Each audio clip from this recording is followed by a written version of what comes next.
Bismillahirrahmanirrahim. Assalamualaikum warahmatullahi wabarakatuh. Selamat pagi Bapak Ibu yang terhormat, Bapak Kepala SMK Negeri 27, Bapak Prihatin Gendra Priyadi SPD, yang kami hormati Bapak Wakil Bidang Kurikulum Bapak Isduki SPD, dan yang kami hormati Bapak Ibu Guru serta calon CGP kita Ibu Wiratmi. Selamat pagi semuanya. Alhamdulillah pagi ini kita bisa berkumpul di ruangan ini dalam keadaan sehat walafiat, yaitu dalam kegiatan diseminasi penerapan budaya positif di SMK Negeri 27 Jakarta, yaitu dengan Ibu Wiratmi Anitasari sebagai calon guru penggerak angkatan 10 SMK Negeri 27 Jakarta. Perkenalkan, nama saya Siti Nurmiasi sebagai MC. Hari ini kegiatan kita adalah yang pertama pembukaan oleh MC, kemudian yang kedua sambutan oleh Bapak Kepala Sekolah. Yang kedua adalah doa, yang ketiga adalah sambutan, kemudian yang keempat paparan, dan terakhir penutup. Sebelum mengawali kegiatan ini, marilah sama-sama kita berdoa yang akan dipimpin oleh Bapak Bapak Saifuddin Zuhri SAG. Dipersilahkan Pak.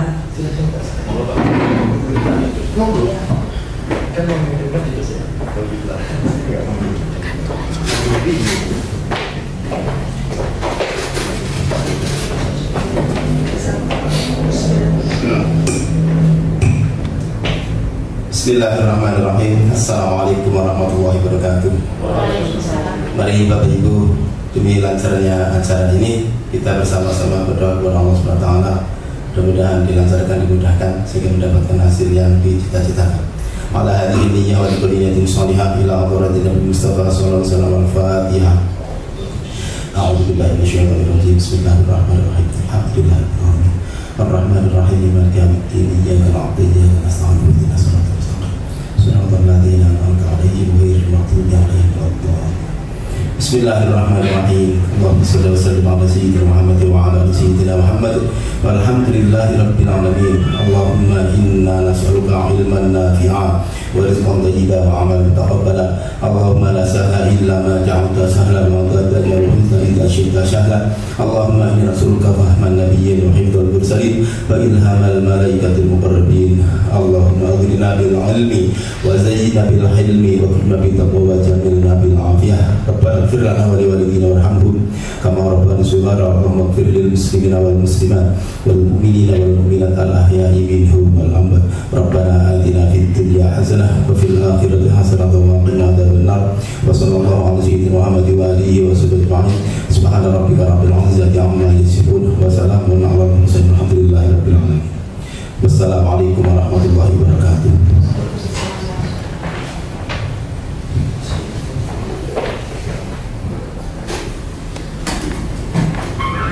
Amin, amin ya rabbal alamin. Terima kasih Pak Saifuddin sudah memimpin doa. Semoga kegiatan pada pagi hari ini berjalan dengan lancar tanpa halangan suatu apapun. Kemudian marilah kita sama-sama mendengarkan sambutan kepada dari Bapak Kepala Sekolah SMK Negeri 27 Jakarta kepada Bapak Prihatin Gendra Priyadi. Dipersilakan.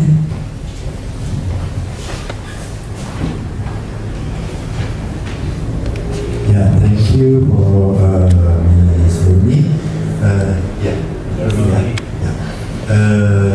Yang saya hormati Pak I selaku Wakil Kepala Sekolah Bidang Kurikulum, Bapak Ibu Guru, dan spesial kali ini untuk Bu Bira yang akan mendesimasikan tentang best practice untuk penerapan budaya positif di sekolah kita. Nah, budaya positif apa saja yang akan dipaparkan oleh Bu Bira dan dampak apa yang akan terjadi dengan penerapan budaya itu? Tentu pertama sebelum kita mengikuti, berikan aplaus dulu kepada Bu Bira. memberikan semangat pada Bu Wira yang merupakan salah satu CGP dari 5 CGP yang dimiliki SMK Negeri 27 sekarang. Nah, dengan nanti kegiatan kita dukung, kita support supaya kegiatan Bu Wira bisa lancar, Bu Wira ya, dan menyelesaikan tugasnya sebagai calon guru penggerak menjadi guru penggerak. Nah, dengan nanti angkatannya Bu Wira 5 orang menjadi guru penggerak semua, SMK 27 sudah mempunyai 8 guru penggerak. Nah, bergerak, tergerak, bergerak, menggerakkan. Jadi dari 8 ini yang sudah tergerak, setelah itu saya berharap dari 8 bergerak untuk menggerakkan SMK Negeri 27. Gitu ya, Bu Wira. Kemudian untuk Bapak Ibu semuanya, ini adalah suatu praktek baik. Praktek baik ini atau kalau bahasa Jawanya itu disebut best practice, gitu ya, bahasa Jawanya itu best practice. Nah, untuk membuat best practice ini kadang-kadang sesuatu itu sudah kita lakukan setiap hari, tapi kita tidak merasa, gitu. Nah, dengan adanya Bu Wira mengangkat penerapan budaya positif, kita berharap bisa mengintrospeksi kembali.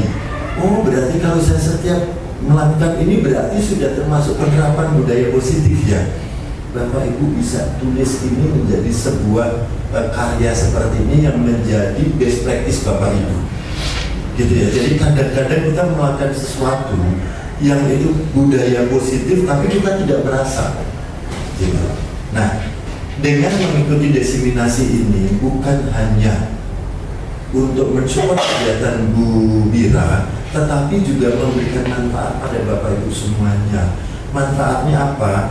Nanti sekolah akan mengeluarkan sertifikat, ya, sertifikat untuk Bapak Ibu yang ikut mengikuti kegiatan diseminasi ini, sehingga kegiatan ini akan memberikan manfaat buat Bapak Ibu untuk bisa masuk di dalam PMM. Sertifikatnya kan nanti akan diakui di dalam PMM, gitu ya Pak Yuki ya. Sehingga tidak hanya mendukung bagi Bu Wira selaku yang memberikan diseminasinya, tapi memberikan manfaat untuk Bapak Ibu juga. Saya berharap semua guru nanti bisa ikut di dalam kegiatan-kegiatan ini, sehingga semuanya bisa terfasilitasi di dalam PMM-nya. Gitu. Nanti kalau udah masuk semua, tinggal saya klik selesai, Bapak Ibu nanti menjadi 100% Bapak Ibu, sehingga nanti untuk kinerjanya tinggal sudah selesai, tinggal ngeprint saja. Kalau udah 100%, cuma Bapak Ibu saya ingatkan jangan lupa dokumen-dokumennya diupload.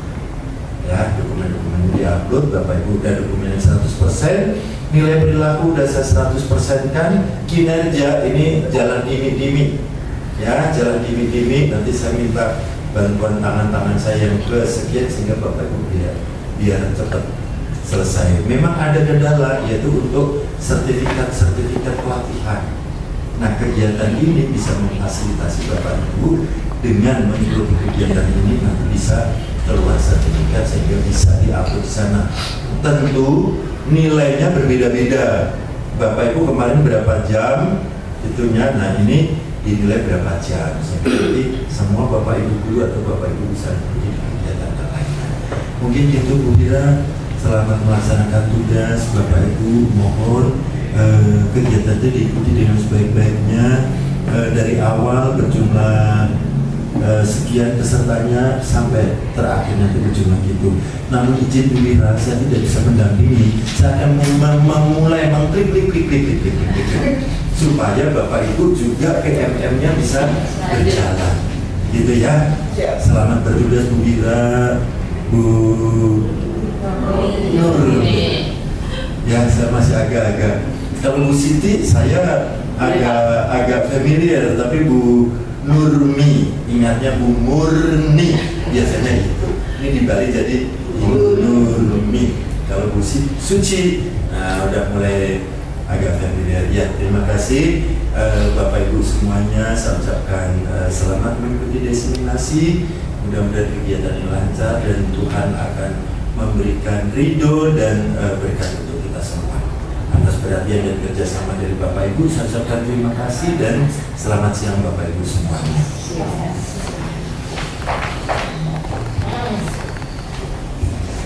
Baik, terima kasih Bapak Gendra atas arahannya.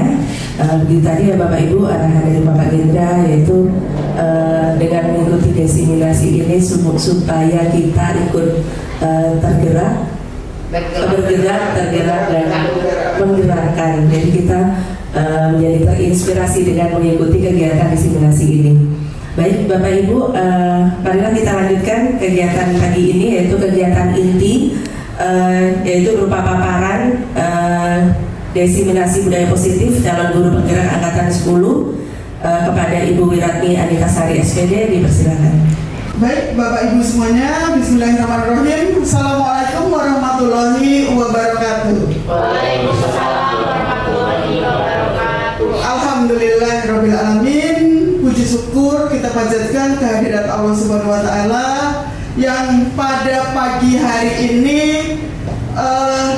dengan begitu banyak nikmat kesehatan dan nikmat-nikmat lain yang mungkin tidak bisa kita sebutkan satu persatu pada pagi hari ini. Luar biasa, saya ucapkan terima kasih Bapak Ibu semuanya bisa hadir di ruangan ini untuk mengikuti desiminasi tentang budaya positif di SMK Negeri 27 Jakarta. Apa kabarnya Bapak Ibu semuanya? Luar biasa. Baik, acara hari ini, kegiatan pagi hari ini mungkin tidak seharian, tapi mudah-mudahan apa yang saya sampaikan di sini bukan saya mengajari, tapi nanti kita banyak sharing ilmunya. Saya kebetulan mungkin membaca lebih dulu dibandingkan Bapak Ibu semuanya, ya. Jadi nanti endingnya sama. Mungkin karena tidak sempatnya Bapak Ibu untuk membaca, saya baca duluan, saya belajar duluan. Hasil saya belajar, saya sampaikan ke Bapak Ibu semuanya. Mudah-mudahan akan membawa budaya positif, kegiatan positif di SMK Negeri 27 Jakarta. Kalau saya bilang, saya sampaikan selamat pagi, kita punya semangat pagi terus ya. Jadi tidak ada waktu siang, tidak ada waktu sore, karena pagi itu biasanya semangatnya luar biasa ya. Pagi itu, jadi kita tidak pernah ada capeknya kalau kita bicara pagi gitu ya. Baik, selamat pagi. Pagi. Jadi nggak ada malamnya Bu lagi ya. Ada dong. Oke, baik. Tentang budaya positif. Jadi sebenarnya di SMK Negeri 27 Jakarta ini sebenarnya kita semuanya itu sudah menerapkan. Cuma dulu kita nggak pernah tahu ini maksud budaya positif gitu ya. Jadi setelah belajar, sebenarnya di kurikulum Merdeka apa yang saya terima pada saat materi guru penggerak itu juga apa yang aktivitas yang sudah kita lakukan untuk sehari-hari gitu ya. Cuma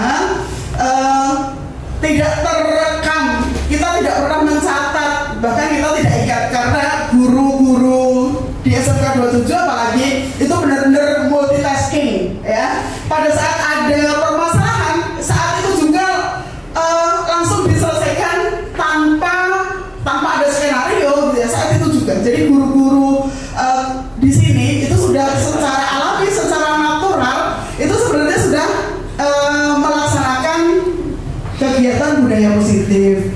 Kemudian selama pengalaman di SMK 27 Jakarta juga kita, kalau pengalaman saya belajar ini itu akhirnya lebih banyak introspeksi diri gitu ya. Jadi memang namanya manusia perjalanan. Mungkin saya yang seangkatan Bu Nunu, Bu Wage, dari zaman masih unyu-unyu, kalau dibilang unyu ya, dari zaman masih single dengan semangat yang mungkin yang semangatnya masih banyak emosi. Pada saat mengajar juga kita dengan cara mengajar ala itu gitu kan. Begitu tambah tua akhirnya juga kita banyak refleksi diri. Oh ternyata setelah sekian tahun apa yang saya lakukan kepada siswa pada saat pengajaran itu maksud kita baik, tapi ternyata caranya yang salah. Jadi mudah-mudahan dari hari ini kita belajar bisa membawa kebaikan buat guru juga buat siswa. Karena tanpa kita sadari apa yang kita lakukan itu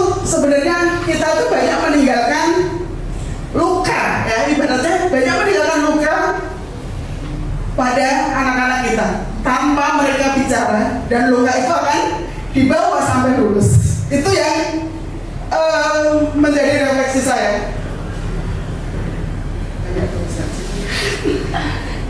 Oke ya, jadi kalau bisa dibilang kalau di dunia kesehatan itu malpraktek ya. Jadi mudah-mudahan kita tidak lagi melakukan malpraktek pengajaran, malpraktek dalam dunia pendidikan gitu ya. Baik, sekarang kita mulai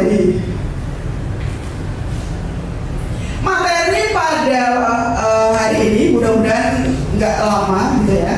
Jadi nanti tentang disiplin positif dan nilai-nilai kebajikan universal, teori motivasi, hukuman penghargaan, restitusi, tentang keyakinan kelas, kebutuhan dasar manusia dan dunia berkualitas, tentang pola restitusi dalam menyelesaikan permasalahan siswa. Jadi nanti dalam restitusi itu ada posisi kontrol sebagai guru. Nanti kita bisa melihat posisi kontrol kita itu selama ini di level mana, gitu ya. Jadi kemudian nanti terakhir itu tentang penanganan kasus dengan menggunakan segitiga restitusi, dan saya pernah terapkan kebetulan anak-anak ini ya yang jadi modelnya nanti. Jadi ternyata dengan segitiga restitusi itu endingnya banyak masalah kita tidak capek, ada solusi, tidak ada yang tersakiti. Intinya seperti itu. Baik, lanjut. Ini tentang disiplin positif dan nilai kebajikan universal. Selama ini kalau kita bicara tentang disiplin, biasanya kaitannya dengan apa, Bu? Kita pengen mendisiplinkan anak itu untuk apa sebenarnya? Mengingatkan siswa supaya untuk mematuhi peraturan, untuk punya tanggung jawab. Jadi intinya kalau disiplin, kata-kata disiplin itu tidak jauh-jauh dari kata aturan, tanggung jawab, terus pelanggaran gitu ya. Jadi intinya ada hukuman, ya, ada hukuman di situ. Jadi intinya kalau disiplin itu biasanya yang ada ketaatan, ada kepatuhan, ada pelanggaran. Jadi intinya tentang peraturan. Kemudian pada saat kita berhadapan dengan siswa bermasalah, ini yang saya rasakan juga ternyata di antara kita, karena kita anggotanya banyak, itu dalam menyelesaikan permasalahan anak itu juga kita tidak seirama, tidak sejalan. Yaitu karena mungkin pemahaman tentang disiplin positif ini masih hanya beberapa yang tersampaikan saja gitu ya. Karena kesempatan untuk mendapatkan informasi materi tentang disiplin positif ini belum disampaikan secara menyeluruh kepada guru-guru di SMK 27. Mudah-mudahan dengan diseminasi ini nanti setiap CGP mungkin bisa menyampaikan dengan Bapak Ibu guru yang berbeda, jadi semuanya bisa mendapatkan pemahaman yang sama. Nah, ini tidak lepas dari dasar dari kurikulum Merdeka saat ini, ya. Kurikulum Merdeka yang sekarang sedang bahkan sudah dijadikan sebagai kurikulum nasional itu berdasarkan pada filosofi pemikiran Ki Hajar Dewantara. Ki Hajar Dewantara menyatakan bahwa pendidikan itu menuntun anak sesuai dengan kodratnya. Baik kodrat alam maupun kodrat zaman. Kodrat alam itu berarti potensi yang ada pada siswa tersebut. Dan kita harus menyadari juga bahwasanya murid siswa itu manusia insan, punya keunikan masing-masing, punya potensi yang berbeda-beda. Jangankan murid kita yang berasal dari orang tua yang berbeda, dengan latar belakang yang berbeda, anak kembar saja pasti ada perbedaan. Itu benar-benar yang harus kita pahami sebagai dasar kita dalam menuntun anak, mendidik anak. Jadi intinya kalau di dalam kurikulum Merdeka, guru itu harus berpihak kepada murid. Istilahnya itu murid itu benar-benar diratukan gitu ya, diratukan. Dan kita sebagai pamongnya kayak anak kita sedang ngomong anak kecil. Kalau ngomong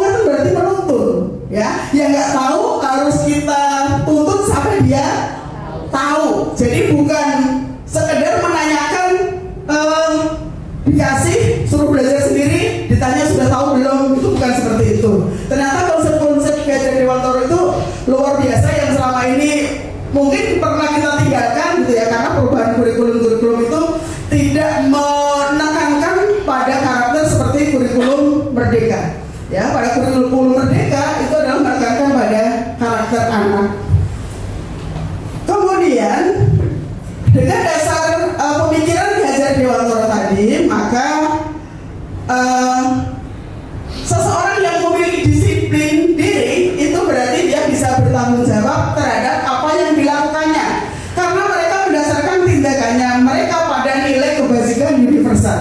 Jadi istilah-istilah ini yang mungkin nanti saya paparkan dahulu, kaitannya dengan endingnya itu nanti segitiga restitusi. Tetapi ini saya bikin paparan pemahaman yang runut gitu ya. Jadi kita boleh belajar dari awal, dari pemikiran Ki Hajar Dewantara, kemudian makna disiplin, kemudian lanjut pada kebajikan universal. Apa itu kebajikan universal? Jadi kebajikan universal ini juga nanti yang akan dijadikan sebagai dasar dalam menyelesaikan permasalahan siswa, kemudian yang akan dilakukan untuk membentuk karakter siswa. Ini beberapa nilai kebajikan yang disepakati. Ada beberapa ya, nilai kebajikan universal itu bukan hanya dalam profil pelajar Pancasila, tapi ada sekolah-sekolah lain, institusi lembaga lain yang juga mempunyai nilai kebajikan yang diakui sebagai landasan dalam mendidik anak. Nah, kalau dalam kurikulum Merdeka itu adalah profil pelajar Pancasila, di mana dalam profil pelajar Pancasila itu ada 6 dimensi. Bapak Ibu pasti juga sudah hafal kalau ini ya. Jadi ada beriman, bertakwa kepada Tuhan Yang Maha Esa dan berakhlak mulia, kemudian mandiri, bernalar kritis, berkebinekaan global, bergotong royong dan kreatif. Jadi ini adalah dasar kita dalam mendidik siswa. Dia punya karakter yang mempunyai 6 dimensi ini. Kemudian masalah Bapak Ibu mau menekankan di dimensi mana, itu dipersilahkan ya, sesuai dengan kompetensi pembelajaran masing-masing. Bahkan kemarin itu kalau saya mungkin lebih banyak mengajar produktif, jadi saya lebih memfokuskan pada dimensi kemandirian. Jadi silakan nanti mungkin yang Bapak Ibu guru yang mengajar agama mungkin bisa difokuskan pada dimensi yang pertama, beriman, bertakwa. Jadi nanti mungkin Bapak Ibu juga pernah kemarin diundang teman-teman CGP dalam prakarsa perubahan ya. Jadi itu diharapkan juga nanti, kemarin contohnya kan para CGP itu membuat prakarsa perubahan dalam rangka membentuk karakter mana nih yang mau ditekankan kepada siswa. Boleh di antara ke-6 dimensi itu silahkan nanti. Saya mau menekankan mungkin pada bernalar kritis, mungkin yang guru-guru eksak itu mungkin bernalar kritisnya yang akan dikembangkan. Kemudian guru-guru seni budaya mungkin berkebinekaan global, mengangkat budaya. Jadi itu dipersilahkan kepada guru-guru. Kemudian ini juga bukan berarti siswa yang kita ajak itu punya ending yang sama ya. Jadi ini adalah pilihan. Anak itu cenderung kemana? Ya, anak itu cenderung kemana? Ini yang silakan dijadikan dasar juga dalam Bapak Ibu melakukan pembelajaran di kelas. Nah, ini beberapa nilai kebajikan. Kalau tadi dalam profil pelajar Pancasila, ini adalah beberapa kebajikan yang diadop. Ini ada yang dari PYP, itu ada toleransi, rasa hormat, integritas, mandiri, menghargai, antusias, empati, keingintahuan. Bapak Ibu juga boleh membuat nilai kebajikan sendiri, keyakinan sendiri, apa yang akan ditularkan, apa yang akan diterapkan kepada siswa.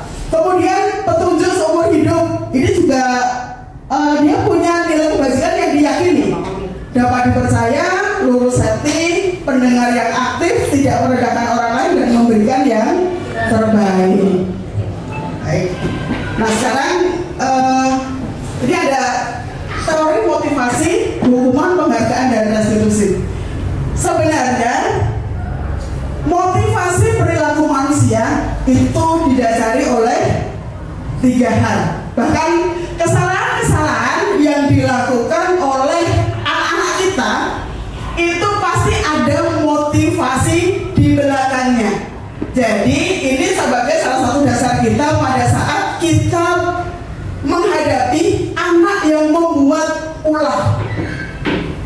biasanya kan kita langsung ngejudge kalau anak itu berisik, anak itu nggak mau diem, itu kan langsung marah ya, yang ada di dalam benak kita itu langsung marah, suruh diem tanpa kita tanya. Padahal anak itu banyak ngomong, anak itu jumpalitan, anak itu ketawa-ketawa, itu pasti ada motivasi di belakangnya ya.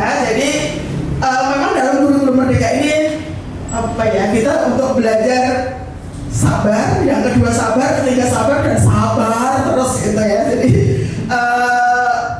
memang ya sebenarnya karena itu tadi, kalau anak membuat masalah, anak berbuat tidak sesuai peraturan, berarti ada sesuatu di dalam diri anak tersebut. Bisa jadi menurut anak itu tidak merasa bersalah. Nah itu yang harus sebagai guru yang harus kita dalami sampai kita tahu motivasi apa sih sebenarnya kok dia itu sampai nggak mau diam terus. Kalau di kelas kenapa dia selalu isa terus pada temannya, itu pasti ada motivasinya. Itu yang mungkin jarang kita lakukan karena dengan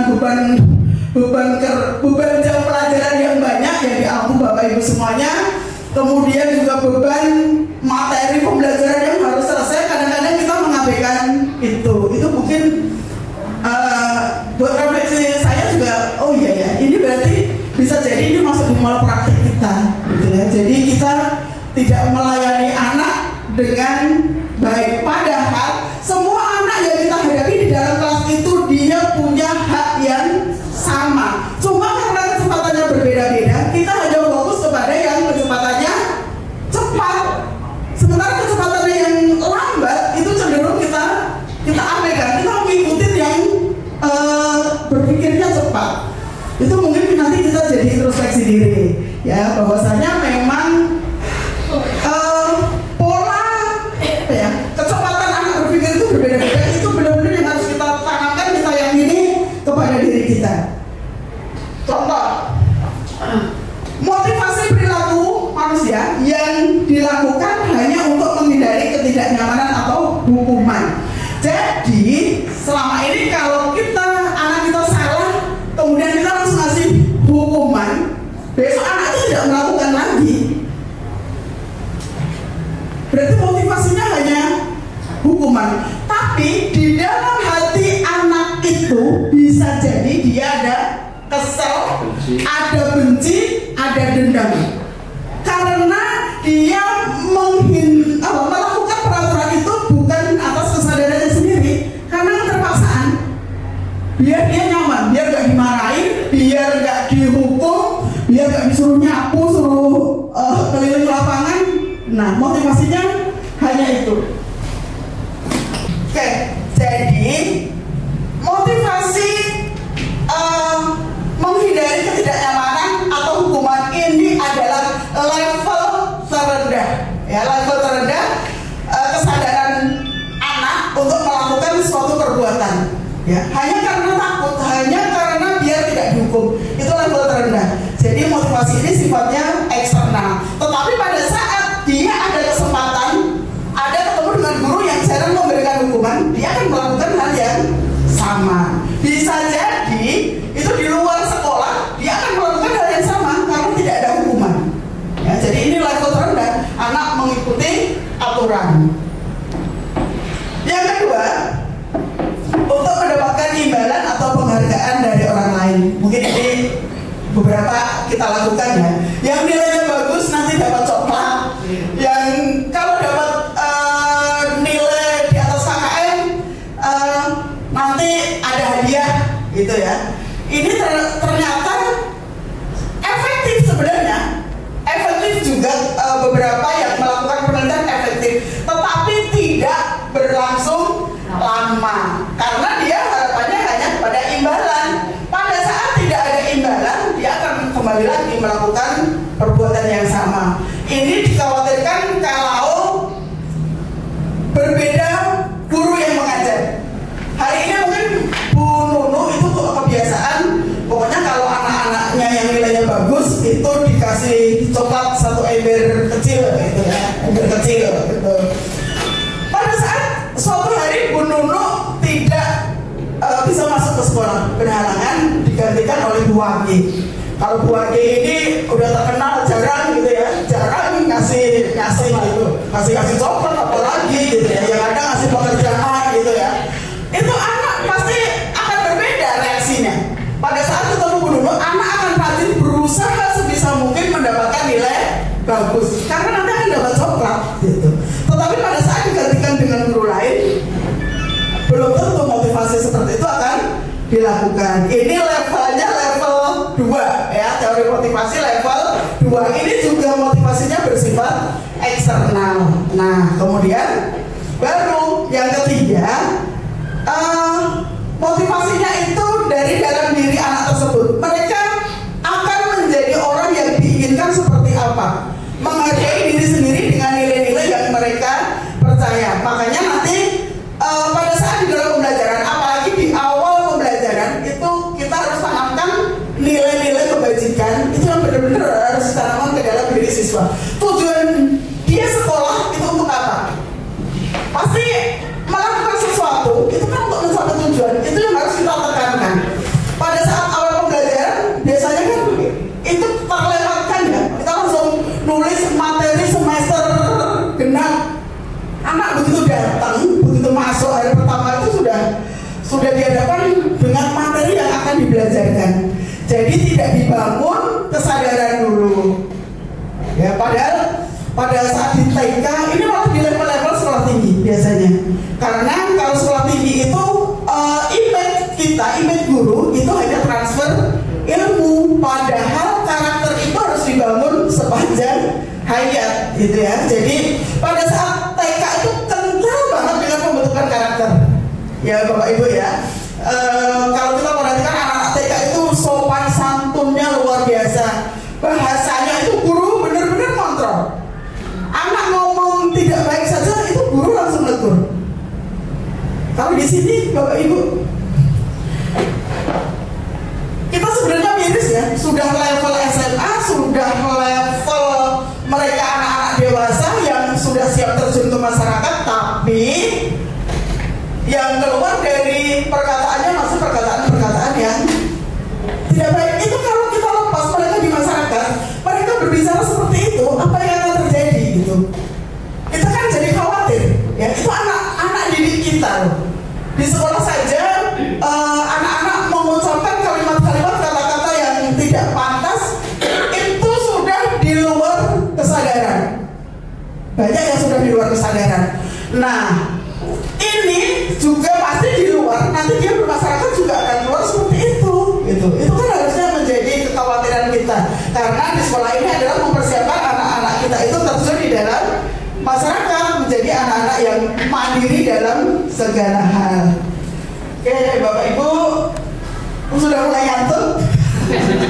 Oke baik, kita tepuk semangat dulu, tepuk semangat gitu ya. Baik, Bapak Ibu guru, kita tepuk semangat.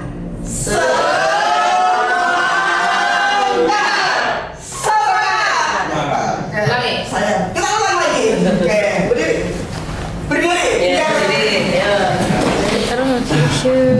Karena kalau joget saya nggak bisa joget. Jadi pakai semua nanti kalau yang joget-joget. Oke baik teman-teman, untuk menghilangi rasa penat kita, karena itu juga tantangan ya, sama. Karena kalau tidak bergerak itu memang ngantuk. Betul, makanya harus bergerak. Oke baik Bapak Ibu, kita tepuk semangat.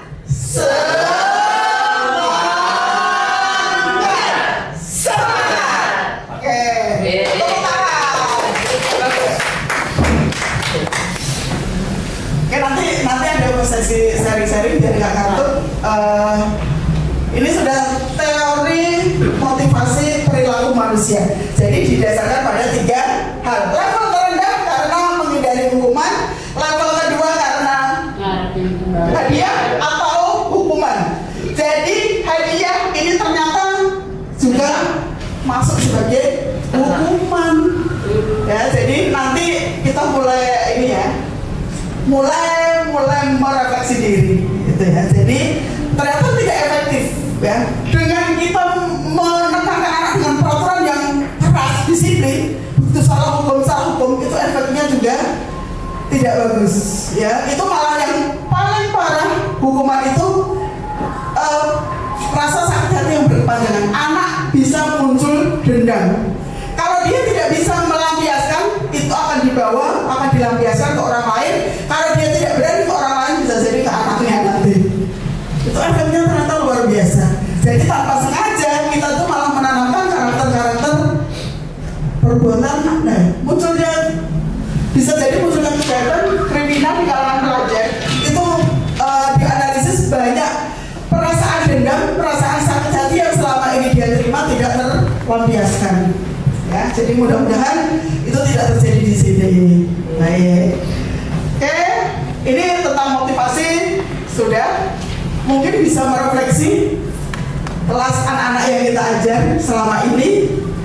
Ya, jadi ternyata kalau kita terlalu disiplin, terlalu keras, nggak ada kita ngajar nggak ada senyum sama sekali gitu ya. Itu anak juga rasa ketakutan itu juga ternyata tidak memberikan efek yang lama gitu ya. Anak nurut ya pada saat itu. Boro-boro ibu nanti pada saat kita mungkin dengan muka tegang, nggak pernah senyum, anak nurut di depan kita. Kita keluar di balik itu anak kayak apa? Malah katanya malah gurunya gitu. Nah itu yang harus kita perhatikan. Ini nanti ada testimoni anak-anak gitu. Anak-anak biasanya seperti itu gitu ya. Oke. Nah sekarang yang kedua ini tentang hukuman dan penghargaan. Ini contoh kasus Ibu Anas. Tolong Bu Tabita dibacakan. Hukuman dan penghargaan. Bacalah kasus Ibu Anas di bawah ini dan cobalah jawab pertanyaan-pertanyaan yang diberikan. Iva kurang menguasai pelajaran matematika, sehingga pada saat pelajaran tersebut berlangsung, dia lebih banyak berdiam diri atau menggambar di buku pelajarannya. Pada saat guru matematikanya Pak Seno menanyakan pertanyaan, Iva menjawab gugup dan tak sengaja menjatuhkan tasnya dari kursi. Secara tiba-tiba menjadi gagap pada saat berupaya menjawab. Seluruh kelas pun tertawa melihat perilaku Iva yang berbicara tergagap dan terkejut tersebut. Pak Seno pada saat itu membiarkan teman-teman Iva menertawakan Iva yang tergagap dan malu luar biasa, dan malahan minta Iva untuk maju ke depan dan berdiri di depan kelas sambil menunjuk hidungnya karena tidak bisa menjawab pertanyaan Pak Seno. Kelas makin gaduh dan anak-anak pun tertawa melihat Iva di depan kelas memegang ujung hidungnya. Jawablah kedua pertanyaan ini. Apakah Anda setuju dengan tindakan Pak Seno terhadap Iva? Mengapa? Nah, pertanyaan pertama. Ada kasus, kalau kita ketemu kasus seperti ini, biar guru matematika ini ya. Guru, silakan Guru. Setuju nggak dengan tindakan Pak Seno? Tidak setuju. Ya. Kenapa? Karena Pak Seno memberi hukuman ya di sini ya, dengan menyuruh Iva maju ke depan, terus di depan kelas tuh memegang hidungnya, sehingga membuat bahan lucuan teman-temannya gitu. Jadi secara tidak langsung itu ngebully ya. Jadi bukan hanya, ternyata ngebully itu bukan hanya siswa ke siswa atau antar teman, tapi bisa juga dari guru, dari kita ke siswa, seperti itu. Itu juga hukumannya. Oke, jadi ini juga kadang-kadang tanpa kita sadari juga banyak dilakukan oleh para guru. Kesalahannya apa? Hukumannya apa? Kesalahannya tidak mengerjakan PR. Hukumannya suruh bawa kue gitu. Itu kan kadang nggak nyambung, ya. Kesalahannya telat datang ke sekolah. Hukumannya ngepel 5 ruangan. Nyambung tidak? Tidak. Karena hukuman yang dilakukan oleh anak tidak akan memperbaiki kesalahan lagi. Kalau dia semakin banyak ngepel, yakin besok nggak telat. lagi. nggak ada korelasinya gitu ya. Anak tidak membawa PR, kenapa harus bawa kue? Kan nggak ada korelasinya. Harusnya hukuman itu yang memperbaiki kesalahannya tadi. Tidak mengerjakan PR berarti hukumannya ya harus mengerjakan, biar dia bisa mengerjakan PR itu kan. Berarti ada mengerjakan PR saat itu, berarti dia bisa melanjutkan pelajaran, bukan malah disuruh beli kue, malah tambah telat lagi, tambah nggak bisa lagi gitu ya. Jadi banyak mau praktek yang dilakukan itu juga banyak ya, beberapa sekolah melakukan itu. Peraturan-peraturan hukuman-hukuman yang diterapkan di sekolah itu tidak nyambung dengan kesalahan yang dilakukan oleh anak. Ini menjadi introspeksi.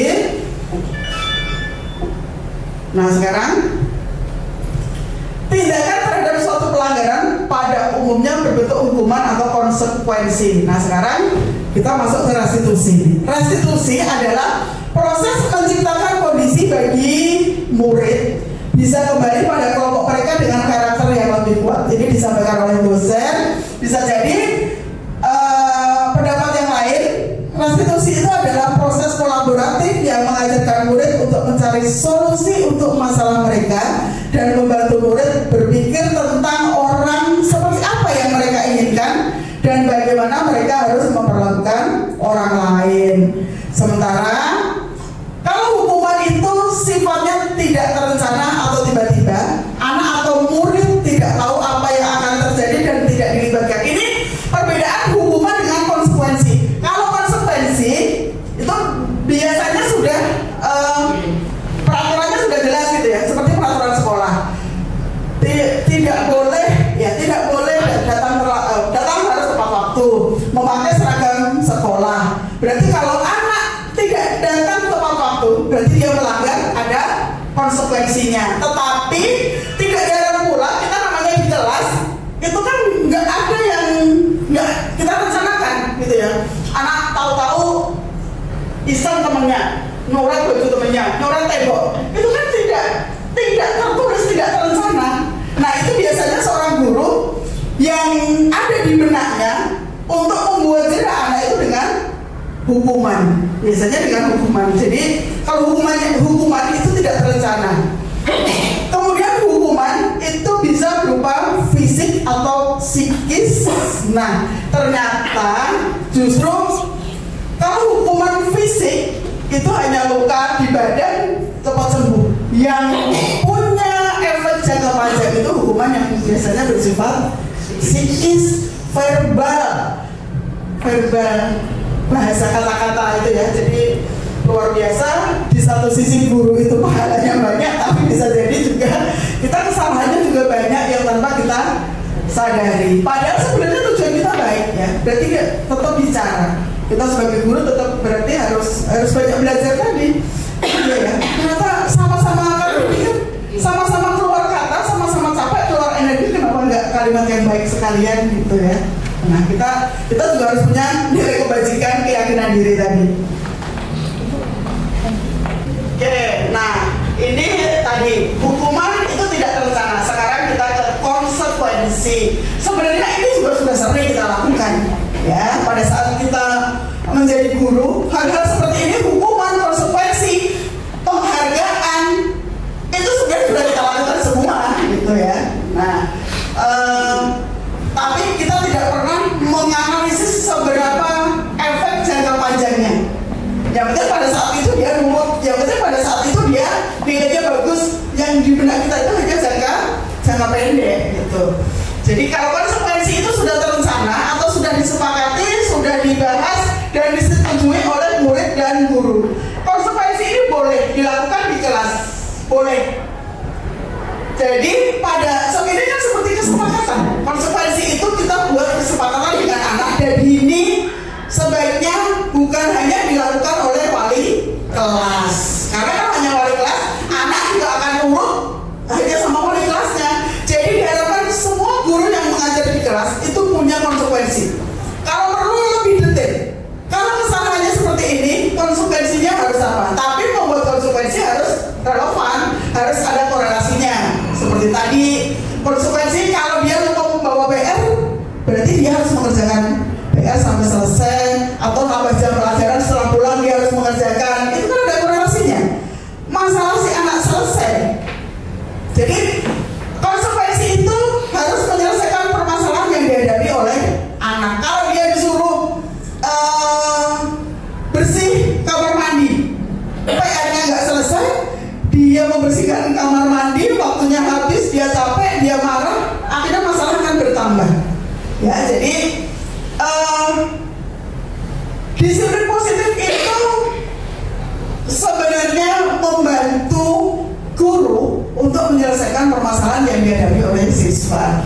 Nih ya, jadi kalau konsekuensi itu sudah ada persetujuan, ada kesepakatan antara guru dan murid. Jadi konsekuensi itu juga dibuat tidak nyaman, ya sebenarnya tidak nyaman. Seperti kalau hukuman kan mendadak, tapi kalau konsekuensi itu anak sebenarnya juga sudah tahu. Padahal kesalahan itu bisa jadi juga karena tidak disengaja. Jadi ini sebenarnya efeknya juga tidak dalam jangka panjang ya. Ini juga masih bersifat eksternal. Guru sifatnya hanya sebagai pemantau, monitor. Nah sekarang mulai ke pendekatan restitusi, nanti bisa praktek kita, ya. Restitusi pendekatannya adalah pada saat murid berbuat salah, guru menanggapi, mengajak murid berefleksi tentang apa yang dapat mereka lakukan untuk memperbaiki kesalahan mereka sehingga mereka menjadi pribadi yang lebih baik dan menghargai dirinya. Pendekatan restitusi tidak hanya menguntungkan korban, tapi juga menguntungkan orang yang telah berbuat salah. Nih, ciri-ciri restitusi itu bukan untuk menebus kesalahan, bukan memperbaiki hukuman. Ini juga bukan tawaran atau paksaan, ya. Jadi restitusi itu adalah solusi bersama antara guru dan siswa.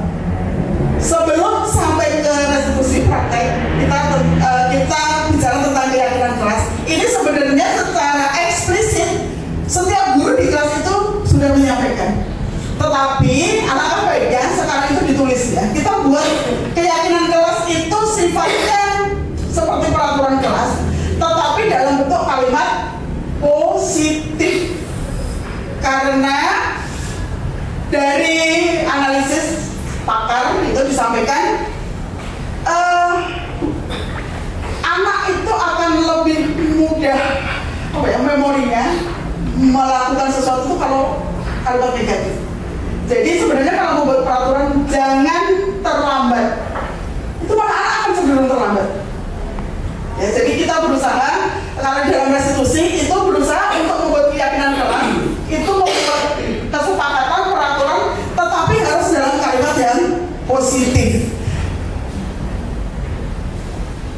Jadi ini nilai kebajikannya. Keyakinan itu isinya nilai kebajikan yang disepakati tersirat tersurat lepas dari latar belakang suku, agama, bahasa, itu dari ras ya.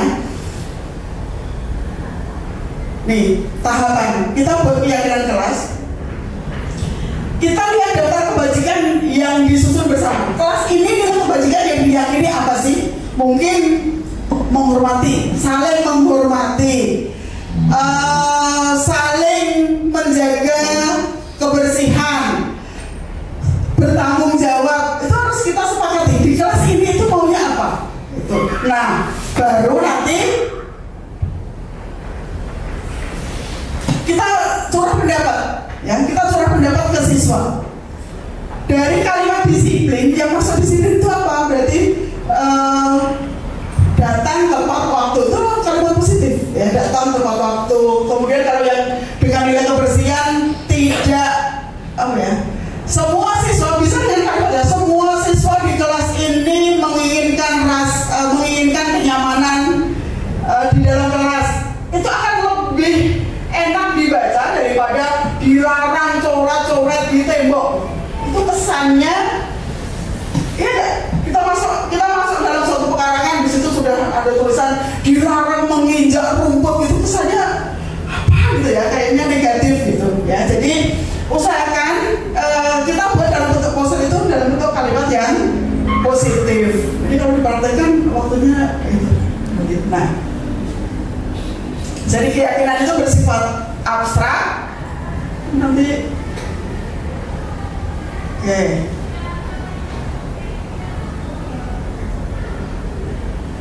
jadi keyakinan kelas itu nanti mungkin kalau ada sesi yang lain, ini karena kalau dipraktekkan, diterapin itu butuh waktu lumayan gitu ya. Paling enggak kita kenal nih, kita tahu bahwasanya di awal pembelajaran itu kita di kelas itu kita harus punya nilai keyakinan kelas.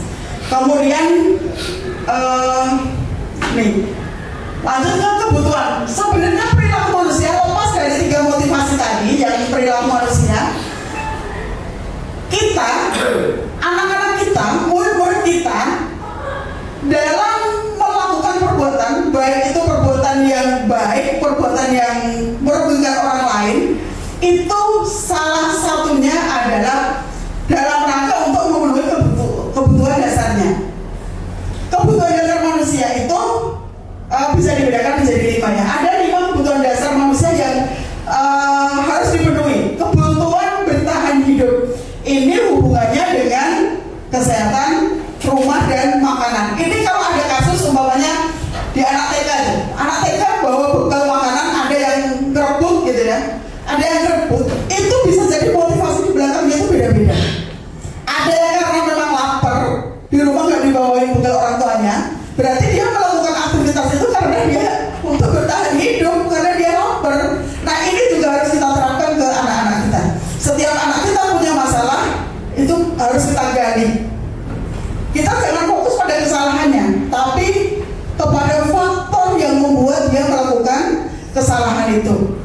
Kemudian kasih sayang dan rasa diterima. Ini juga banyak ya, anak-anak yang caper, banyak kan kita temuin di kelas. Itu bisa jadi dia dalam rangka dia tidak dapat itu di rumah. Makanya dia di sekolah, di dalam pembelajaran itu dia cari-cari perhatian. Cari-cari perhatian ini kan beda-beda. Ada yang positif, ada yang negatif. Kalau positif mungkin nggak terlalu mengganggu temannya, tapi kalau yang negatif itu yang harus kita jadi perhatian, mengganggu orang lain. Jadi ada kebutuhan untuk disayangi, diterima, meliputi kebutuhan akan hubungan dalam koneksi sosial. Anak-anak yang kurang perhatian di rumah itu pasti juga bermasalah. Ya, ada anak-anak yang ingin diterima temannya. Itu biasanya anak-anak yang sosialnya tinggi itu. Dia kesana, kesini. Kalau nggak ada temannya, dia akan berusaha menguasai temannya. Jaringan sosialnya diperluas. Itu anak-anak yang butuh kebutuhan untuk diterima. Kemudian akan penguasaan. Nih, ini anak-anak yang dominan, anak-anak yang suka ngatur temennya, itu ya. Yang di kelas kan pasti kita temuin anak-anak yang kalau nggak nurut dia marah. Itu berarti dia punya kebutuhan yang harus dia penuhi. Ya, jadi dia melakukan itu atas dasar untuk memenuhi kebutuhan dia, penguasaan. Dan kelima kebutuhan dasar ini tidak ada yang dominannya kemana. Bisa saja satu anak itu 5-5-nya itu ada, atau ada beberapa anak yang beberapa gitu ya. Kemudian akan kebebasan. Kebebasan ini biasanya anak-anak yang bosenan, ya. Kenapa kamu melakukan itu? Saya bosen, Bu. Saya anak yang keluar masuk kelas itu bisa jadi dia tidak terpenuhi kebutuhan akan kebebasannya. Gitu. Kemudian akan kesenangan. Ini juga sama. Karena pada dasarnya manusia itu memang sama, dari anak-anak sampai dewasa itu senang dengan bermain, dengan kesenangan. Bahkan yang tua-tua aja masih senang main. Ya, kalau tidak main fisik, sekarang mainnya online. Ya kan, banyak kasus-kasus permainan online ternyata para penggemarnya bapak-bapak. Gitu ya. Bahkan sampai ada kasus yang terbaru ya, sampai judi online, sampai luar biasa, sampai ya Allah, sampai dibakar hidup-hidup. Itu kan menunjukkan sebenarnya bermain itu tidak hanya berlaku bagi anak, kita semuanya butuh. Baik, ini 5 posisi kontrol guru. Nah, ini yang nanti buat introspeksi diri. Nanti silakan Bapak Ibu kita bercurah pendapat. Selama ini saya posisi kontrolnya itu sebagai apa, gitu ya.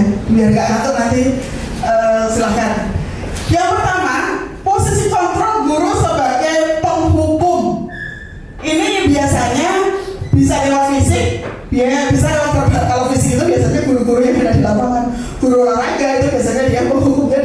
fisik lari keliling lapangan 5 kali gitu kan. Tetapi kalau guru-guru yang di kelas itu biasanya dengan verbal. Ini yang tidak sengaja mungkin terucap dari kita. Kalau anak buat kesalahan, nih kalau yang ekstrim ya, patuhi aturan saja, kalau tidak awas gitu ya. Itu. Kemudian kalau yang ibu gurunya lembut, itu kan mungkin bisa dengan kalimat yang sebenarnya menusuk, tapi kalau bahasanya lembut gitu ya. Kamu selalu aja salah gitu. Baru pada sambil menusuk, tapi omongannya kamu selalu salah. Yang ada di benak siswa itu apa? Selalu salah gitu ya. Jadi ini juga menimbulkan efek yang luar biasa. Kalau anak yang selalu mengerjakan yang terakhir, kan ada ya namanya memang dia terakhir, memang kemauannya segitu, dia pasti akan selalu terakhir. Dan itu sebenarnya tidak perlu diucap gitu ya. Selalu yang terakhir. Kamu selalu yang terakhir gitu. Kapan sih gitu? Ya, itu aja nggak bisa. Ini kalimat sepele tapi ternyata efeknya luar biasa. Ya. Jadi guru seperti ini senantiasa percaya hanya ada satu cara agar pembelajaran itu berhasil dengan cara dia. Ya, jadi harus gitu. Dia tidak mau menerima kesalahan muridnya. Biasanya ini posisi kita sebagai penghukum. Jadi ada 5 posisi kontrol guru. 1 penghukum. Nanti kita posisinya di mana? Kita refleksi diri. Nah, ini pembuat rasa bersalah. Ini biasanya dilakukan oleh ibu bapak guru yang sabar luar biasa. Ini bapak ibu yang sabar. Jadi kalau melihat muridnya salah, dideketin, kamu kenapa? Jadi kayak apa ya? Kamu gak kasihan sama ibu, sama bapak gitu kan? Tolonglah, kalian jangan ribut di kelas gitu. Nanti saya dimarahin bapak kepala sekolah. Nah itu biasanya kita berharap anak-anak dengan kalimat yang bisa menyentuh. Nah ini posisi kita itu sebagai membuat rasa bersalah. Tidak dengan kekerasan, tapi dengan kelembutan, tapi ternyata juga berefek gitu ya. Efeknya juga nggak membuat anak itu patuh dalam jangka waktu yang lama, tidak menumbuhkan kesadaran. Jadi mungkin ini hubungannya biasanya sudah terlalu dekat. Guru dengan siswa dekat itu biasanya posisinya dia membuat rasa bersalah. Gitu. Perasaan kamu selama ini baik deh. Kenapa sekarang kamu melakukan itu? Gitu. Kok kamu tega sih? Kamu senang lihat ibu guru seperti ini kan? Kayak gitu ya. Itu membuat siswa itu jadi tambah down lagi gitu, tambah salah lagi. Bahkan bukan anak juga ya salah. Kamu gak kasih ibu nih, udah putar panting aja. Itu membuat rasa bersalah. Ibu sangat kecewa. Gimana coba kalau orang tua kamu tuh tahu kamu tuh berbuat begini? Nah, itu sama. Walaupun dari segi lahiriah anak itu diam saja, tapi batinnya dia juga terluka. Ya, jadi posisi ini dia mempunyai, oh iya, aku salah, aku tuh buruk, aku tuh jadi image buruk yang ada di dalam diri siswa itu. Kalau dengan posisi kita sebagai pembuat rasa bersalah. Nah ini yang sebagai teman, ini yang kalau di jalan, hai bro, coy, yang ngomong gitu ya, sama temennya nggak ada jarak. Ini posisi kita sebagai teman gitu ya, makan satu piring bareng gitu ya, nongkrong gitu. Nah ini posisi sebagai teman. Nah pada saat guru menempatkan posisi ini dia tidak akan menyakiti murid. Jadi posisi teman pada guru ini bisa negatif, bisa positif. Positif bisa berupa hubungan baik yang terjalin antara guru dan murid. Karena biasanya kalau sudah posisinya sebagai teman itu sudah nggak ada batas ya, sampai bercanda gitu ya, sudah ledek-ledekan, sampai muridnya ada berani ledekin gurunya, ini berarti posisinya kita sudah sebagai teman gitu ya. Nah namun hal negatif dari posisi ini ternyata bila suatu saat guru tersebut tidak membantu, maka murid itu akan kecewa. Murid akan tergantung pada guru tersebut. Apa yang terjadi pada saat guru menempatkan sebagai posisi teman? Guru kan nggak pernah menghukum, dia akan selalu baik. Nanti pada saat dia melakukan kesalahan, murid itu akan bilang apa? Tenang, putra kita itu baik kok, cincai gitu. Hal-hal seperti itu. Ya, jadi karena dia udah menganggap teman. negatif kepada siswa tidak akan pernah tumbuh kesadaran dalam diri siswa, gitu ya. Jadi murid akan tergantung pada saat sekali buta pita, umpamanya ya, ini yang baik gitu, buta pita itu marah, maka si murid itu jadi kecewanya juga luar biasa. Bisa jadi juga timbul dendam, timbul rasa sakit hati karena tidak disangka-sangka, gitu ya. Nah ini yang mungkin juga kurang baik. Kemudian yang keempat ada kalau sudah 5. Oh, kalau keempat itu kelewat ya berarti. Keempat itu sebagai pemantau. Pemantau itu ya seperti guru piket gitu ya. Sudah ada peraturan, anak datang terlambat, jadi tinggal kamu tahu nggak? Ini jam berapa? Karena ada peraturan, murid tidak boleh terlambat. Jadi seorang guru posisinya sebagai pemantau itu dia akan kesalahan siswa itu akan dikembalikan kepada peraturan yang sudah ada. Itu jadi biasanya yang bertugas anak-anak yang melakukan kesalahan melanggar peraturan yang sudah ada, seperti terlambat, kemudian seragam gitu ya. Pada hari Selasa mereka pakai pramuka gitu. Kan peraturannya sudah jelas. Nah itu berarti posisi guru sebagai pemantau. Dia hanya memantau, mengontrol. Oh ini tidak sesuai peraturan, ini tidak sesuai peraturan, udah gitu saja. Itu sebagai pemantau. Nah yang terakhir ini sebagai manajer. Kalau posisi manajer itu berarti dia bisa sebagai teman, dia bisa sebagai penghukum, bisa melewati semua posisi kontrol tadi, ya. Itu posisi guru sebagai manajer. Dan yang diharapkan guru-guru itu dalam menangani permasalahan siswa itu memposisikan dirinya sebagai manajer. Jadi pada saat anak melakukan kesalahan itu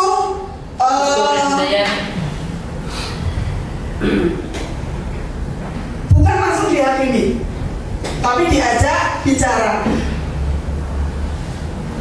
Contoh, ini pada saat sebagai penghukum ya, penghukum itu biasanya dengan nada suara tinggi, matanya melotot, guru menunjuk-nunjuk. Itu posisi kita sebagai penghukum. Terlambat lagi. Jadi ini yang adanya cuma kemarahan gitu ya. Jadi ini hasilnya kemungkinan anak itu bisa marah, mendendam, atau agresif malah, gitu ya. Jadi pelampiasannya ini yang kita khawatirkan. Kalau anak kita posisikan, kita beri sanksi dengan hukuman. Posisi kita sebagai penghukum itu efeknya ke anak bisa seperti ini. Kemudian dalam membuat rasa bersalah, nih hasilnya hasilnya lanjut ya. Oke. Membuat rasa bersalah. Teman.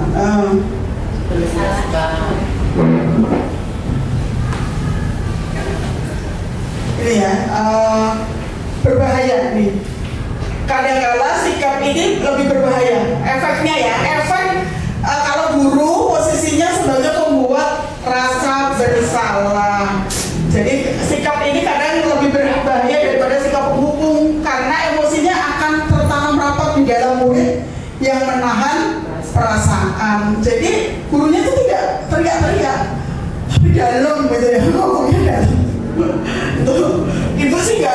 Ibu sih ngomongnya halus. Anak kan sebagai otak gitu ya. Ibu sih ngomongnya halus, tapi dalam gitu ya. Kalau anak sekarang kena mental gitu, ngomongnya kena mental gitu ya. Jadi murid akan tertekan ya, dan kondisi ini tiba-tiba bisa meletus amarahnya dan bisa menyakiti dirinya sendiri atau orang lain.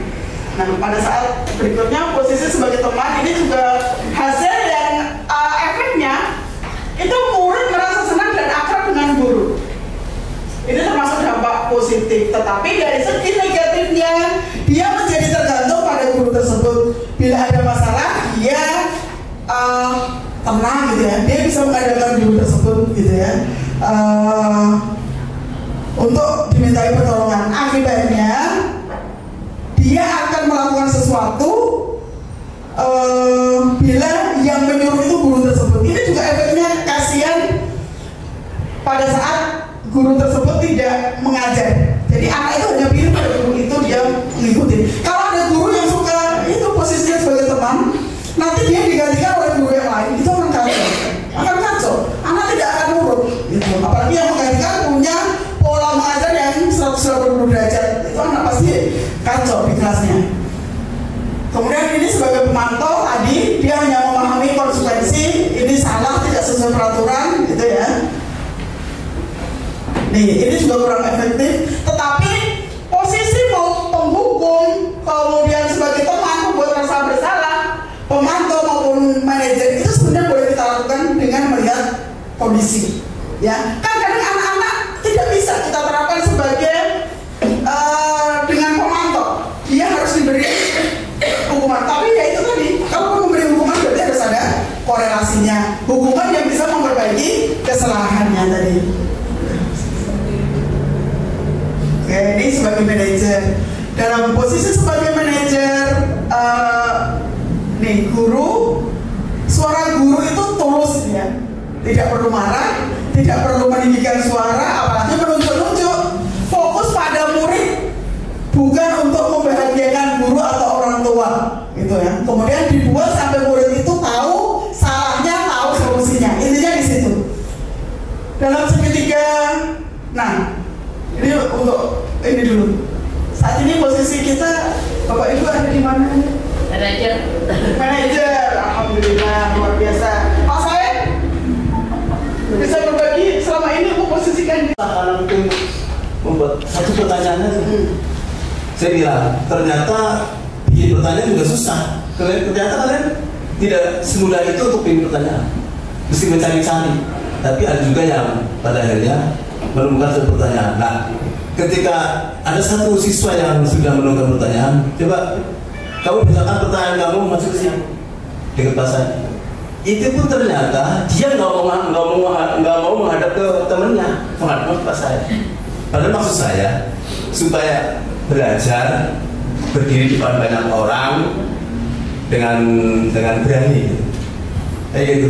Jadi kesulitan bikin pertanyaan dan rasa malunya di depan anak-anak teman-temannya. Padahal maksud saya bukan menghukum atau apa, ini sifatnya apa, santai, relax gitu biar enggak ada rasa malu atau berarti memberanikan diri dan membuat satu pertanyaan itu aja. Jadi tadi yang telah susul doa terus buat bikin pertanyaan. Nanti ada lagi. Kira-kira posisi Pak saya posisi di mana ini? Sepertinya Pak saya di posisi manajer kali ya. Kombinasi ya, kombinasi. Sebenarnya ada menghukumnya juga tadi ya, ada menghukum. Cuma hukumannya sudah ada korelasinya. Tidak berdoa, dia berdoa. Tetapi menghukumnya tadi ada rasa malu di situ. Ya, berarti komplek tadi ya. Sebenarnya mungkin memang kondisi saat itu anak itu bisa melakukan itu harus seperti itu. Itu sebenarnya diperbolehkan saja. Jadi melihat kondisi, ya melihat kondisi. Kondisi anak ini memang harus dibuat sedikit dia terpaksa ya dengan rasa malu. Itu jadi posisi kotor kalau manajer itu kan bisa berganti-ganti. Jadi jangan sampai kita itu mengambil satu posisi itu terus itu sebagai teman, terus sebagai penghukum, terus ya. Manajer itu kan berarti dia bisa menempatkan diri di mana saja, gitu ya. Melihat situasi kondisi di lapangan. Itu Pak saya sharingnya. Nanti di terakhir kita juga silakan nanti sharing-sharing. Oh, berarti selama ini saya itu posisinya seperti ini. Atau mungkin teman-teman ada pengalaman menyelesaikan permasalahan. Ya, jadi nanti bisa kita share. Oh, ternyata selama ini saya sudah benar nih menyelesaikan permasalahan saya. Ternyata tanpa disadari, tanpa belajar restitusi pun saya sudah melaksanakan gitu ya. Oke, jadi nanti posisinya bisa kita refleksi sendiri-sendiri. Nah, dalam penerapan segitiga restitusi itu ada 3 tahapan. Yang pertama, langkahnya menstabilkan identitas, kemudian validasi tindakan dan menanyakan keyakinan. Menstabilkan identitas itu contohnya pada saat melakukan anak itu salah, anak itu apalagi kesalahannya itu tidak disengaja, anak gugup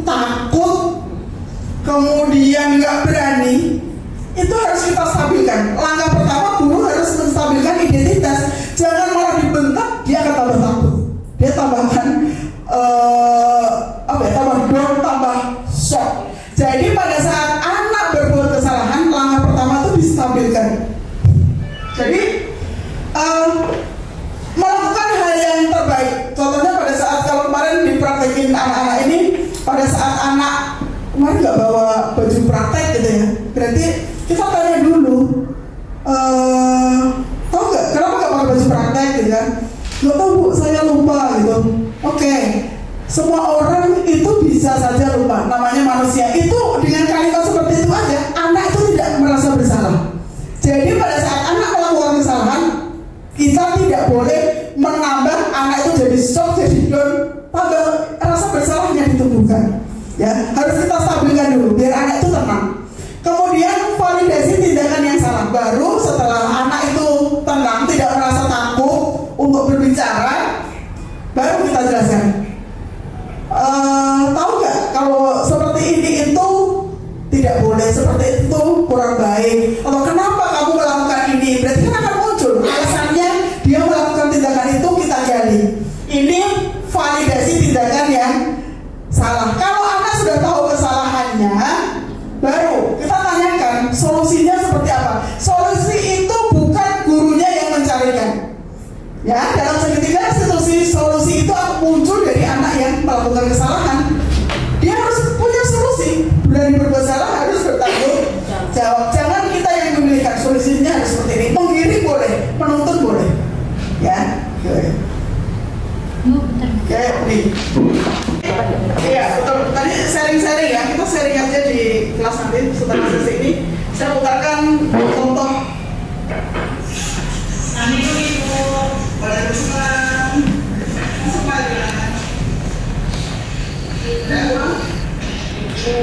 Ini saya tadi bahasa tadi itu bisa nggak sengaja pas istirahat kayak gimana pada waktu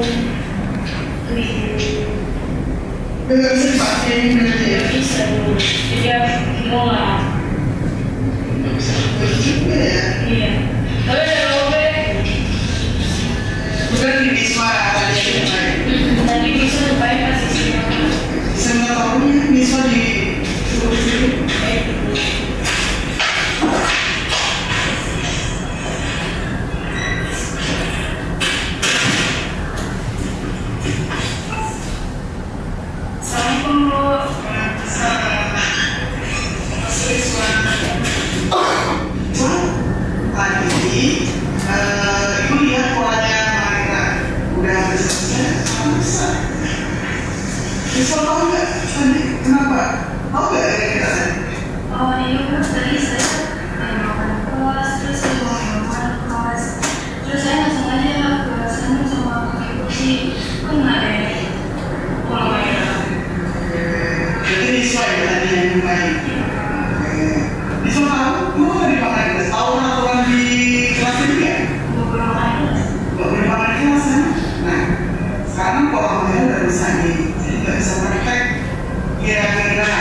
harus lebih mendekatkan diri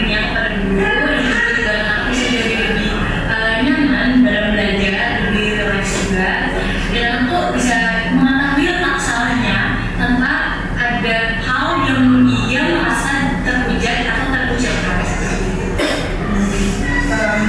Menurut saya, jika nah, sekarang sesi sharing aja. Oke, baik Bapak Ibu, seperti tadi di video itu adalah apa ya, sebenarnya sepele. Kita tiap hari pasti namanya ketemu dengan anak, belajar, anak melakukan kesalahan, dan kita harus menyadari itu kita juga bukan manusia sempurna.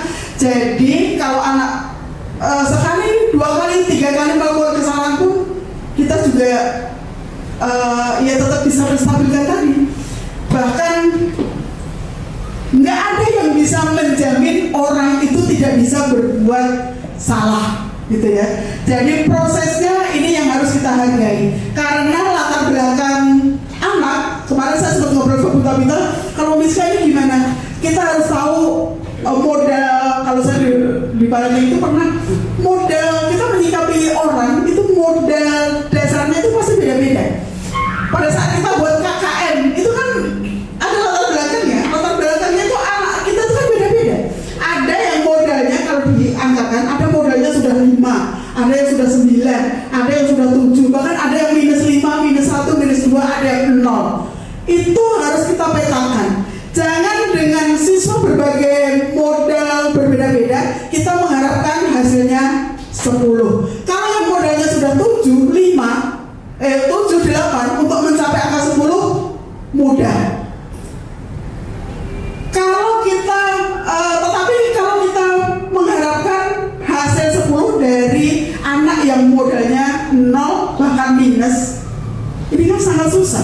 Dan itu yang tidak diperbolehkan, kita mengeneralkan siswa dalam pembelajaran, ya. Nanti ini lanjutannya, nanti mungkin ada desiminasi lagi lanjutannya dengan pembelajaran berdiferensiasi. Ya, setelah kita bangun budaya positif, ternyata kita juga harus banyak tahu pembelajaran itu kita tidak boleh menyamaratakan di dalam kelas karena anak itu semuanya beda, ya. Nanti bisa kita klasifikasikan. Mungkin nanti di sesi-sesi berikutnya nanti ada teman-teman yang akan membahas itu. Jadi luar biasa ternyata. Ini sekedar sharing. Jadi kalau guru penggerak selama ini itu sebenarnya saya juga agak nggak enak gitu ya. Kesannya kalau ikut CGP kan mau jadi ini jadi itu. Ternyata setelah masuk itu saya terpengerangan itu banyak introspeksi diri intinya. Mudah-mudahan yang bisa memotivasi saya untuk berubah ke arah yang lebih baik. Mudah-mudahan masih punya kesempatan gitu ya di akhir-akhir nanti saya menjelang pensiun, saya tidak menerapkan pola yang selama ini ternyata itu menyakitkan anak, ternyata itu merugikan anak. Jangan sampai kita pergi jadi guru, ternyata kita juga di satu sisi meninggalkan luka yang menganga di banyak anak gitu ya. Baik, untuk mengisi waktu mungkin sekitar 5 menitan, silakan Bapak Ibu yang mau sharing. Mungkin pernah menangani siswa atau ketemu seperti ini. Oh, ternyata saya sudah loh menerapkan seperti ini. Silakan. Ya, jadi kejadiannya tahun lalu. Jadi kemungkinan kalau anak ini masih sekolah, sekarang mulai kelas 3 gitu. Jadi di awal anak di kelas 10 memang sudah bikin masalah. Di awal masuk aja dia sudah berantem dengan teman sekelasnya sampai jemput-jemputan gitu.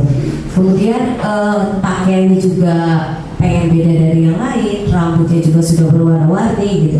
Nah, kejadiannya ketika saya tidak ada di kelas, ada tugas luar, saya kasih tugas, saya kasih PPT, kemudian saya minta tolong dirangkum seperti itu. Nah, seminggu kan 2 kali, pertemuan berikutnya saya tanya teman-teman kumpulin semua. Dia tuh pintar, jadi mungkin ada berapa slide, terus dia hanya lengkapnya kan jauh banget gitu, pintar dia. Terus saya buka, jadi bukan hanya dilihat, akhirnya saya buka semua. Saya bilang, ini kenapa dong nggak buka? Begini. Lah, saya kan hafal, ini kan PPT saya hafal isinya. Kemudian dengan berbohong-bohong itu akhirnya didasarkan, kamu tulis lagi. Dia balik lagi, ternyata nggak dikerjain gitu. Terus saya bilang ini, terus dia ketawa-ketawa. Terus saya bilang ini, kamu kok salah tapi ketawa-ketawa. jangan-jangan gitu, karena kan dia suka bercanda ke saya suka kalau saya pakai ungu aja dia bilang, ih ungu kayak janda gitu. Terus saya gini, kamu ketawa-ketawa mulu, jangan-jangan kamu make nih, yuk kita tes urin gitu. Terus dia marah, terus ternyata dia kan suka dijemput ibunya pulangnya.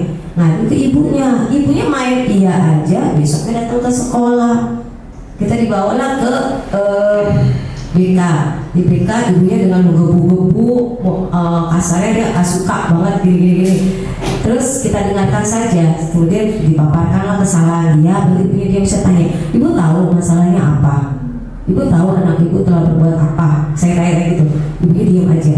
Terus akhirnya oleh BK dikasih tahu banyak kesalahan dia selama ini.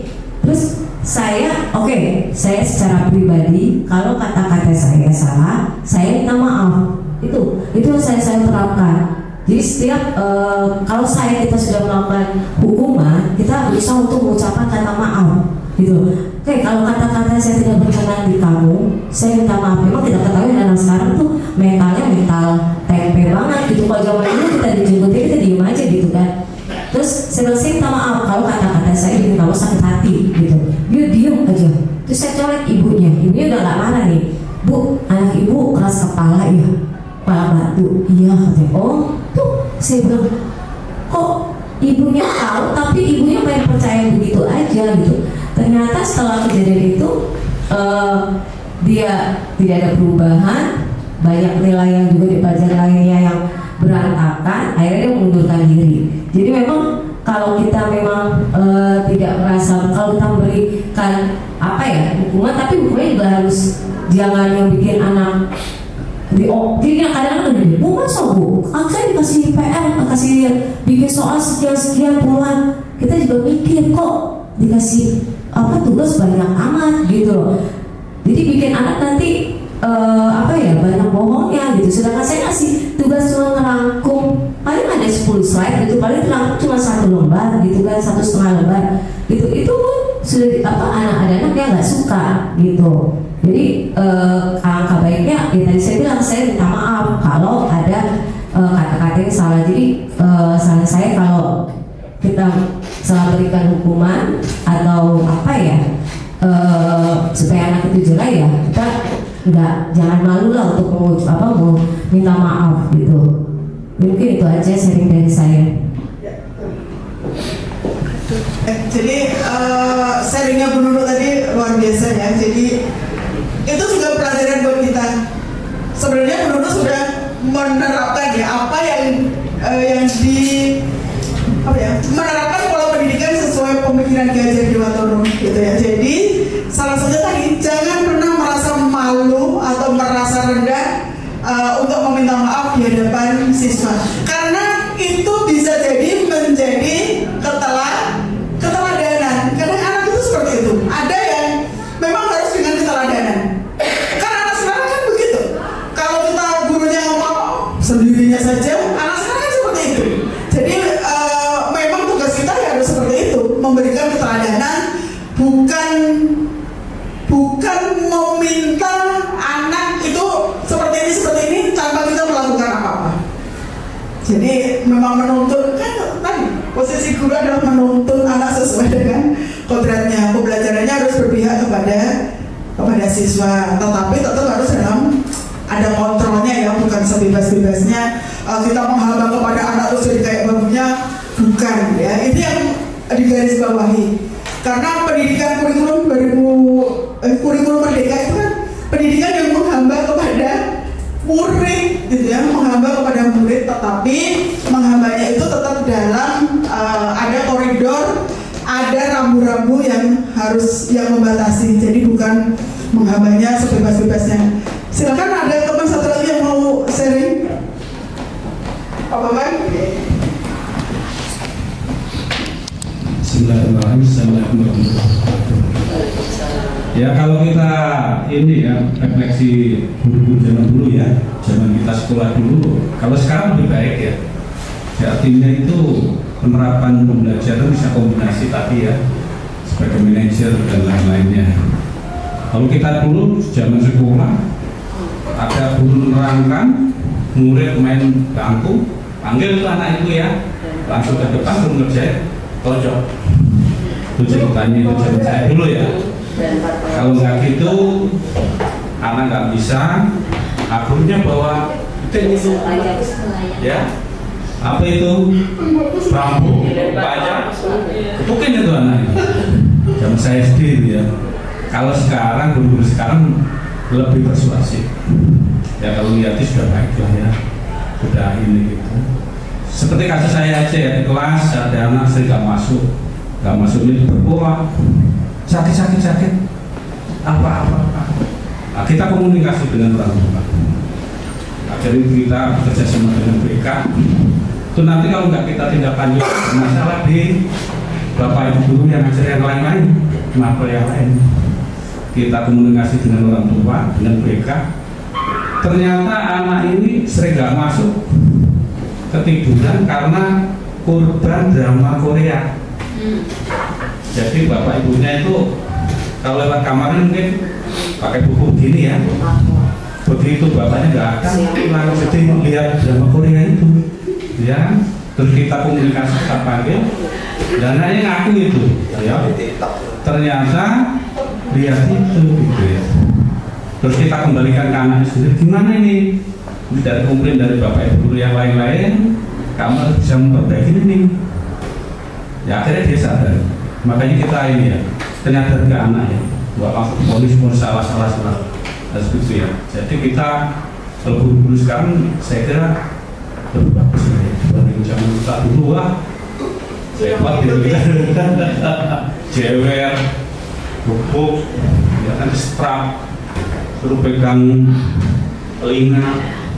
Nah sekarang lebih besar. Akhirnya gimana? Kasus itu akhirnya baik, orang tuanya tahu kondisinya, oh seperti itu ternyata. Ya akhirnya anaknya jadi rajin, jadi bisa mengikuti pelajaran-pelajaran yang lain dengan baik. Ya itu tadi persuasi, komunikasi dengan orang tua, kita sendiri, ya toh. Terus ada komplain dengan bapak ibu yang lain. Akhirnya terjalin ini ya, jalannya KBR bisa normal kembali ke anak juga. Jadi lebih bermotivasi. Itu saya Mas. Terima kasih Pak Bambang. Benar ya, berarti guru-guru saat ini itu sudah menerapkan itu tadi pembelajaran, kita menuntun anak sesuai dengan kodrat alam dan kodrat zaman. Kita tidak bisa menerapkan pola belajar guru kita terapkan pada anak sekarang. Berarti kalau semakin tua gurunya zaman kolonial banget malah nggak akan nyambung ya, karena genre kita sama anak-anak ini kan lumayan jauh nih. Kalau yang mungkin yang masih muda-muda mungkin hanya ngelewatin satu periode gitu ya, tapi kalau yang mungkin saya dan teman-teman sudah berapa gitu ya, dan untuk ke situ kan kita harus mengikuti, nggak bisa, jaraknya itu terlalu jauh gitu ya. Jadi kalau kita terapkan ke anak-anak kita sudah nggak nyambung, malah yang ada kita sakit hati. Oke, terima kasih Bapak Ibu semuanya.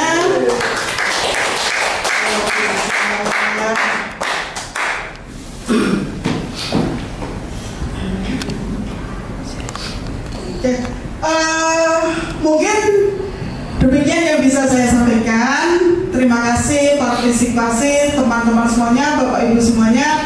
Mudah-mudahan apa yang kita diskusikan, yang saya berbagi praktik gitu ya, kalau dibilang berbagi praktik hari ini bisa memberikan pembelajaran kita di kelas lebih baik lagi. Dan yang bisa tadi yang lupa saya sampaikan, ternyata dalam pembelajaran di anak itu tetap harus melibatkan kerjasama sinergi antara guru, sekolah, dan orang tua. Kita mau membelajarkan anak dengan sekuat tenaga, dengan berbagai macam metode yang paling bagus pun, kalau tidak ada dukungan dari orang tua, tidak ada kerjasama dari orang tua, juga tidak akan mencapai hasil maksimal. Dan ini mungkin yang menjadi refleksi kita, tetap harus melibatkan itu. Jadi nggak bisa kita anak kalau hanya melibatkan sekolah, akhirnya banyak kan yang anak itu baiknya nurutnya hanya di sekolah, sementara di rumah tidak nurut gitu ya. Jadi kadang pada saat kita bagi rapot, banyak yang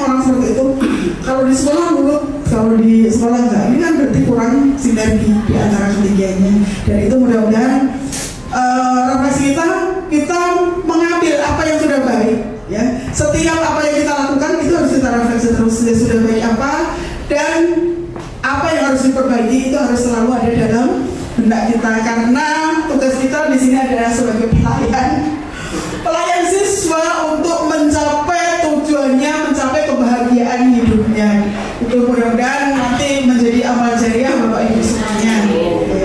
Baik, sekian yang bisa saya sampaikan. Saya tutup. Wabillahi taufiq wal hidayah. Wassalamualaikum warahmatullahi wabarakatuh.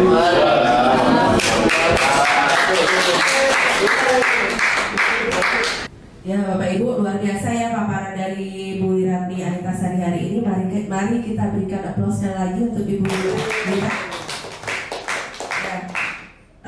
Tadi paparan panjang lebar tadi, jadi kita lebih paham ya Bapak Ibu, apa tadi restitusi, ya posisi kontrol kita yaitu sebagai penghukum, pembuat rasa bersalah, teman, pemantau, dan manajer. Semoga kita bisa memposisikan diri kita sebagai guru, bisa memberikan porsi yang tepat untuk menangani murid-murid kita.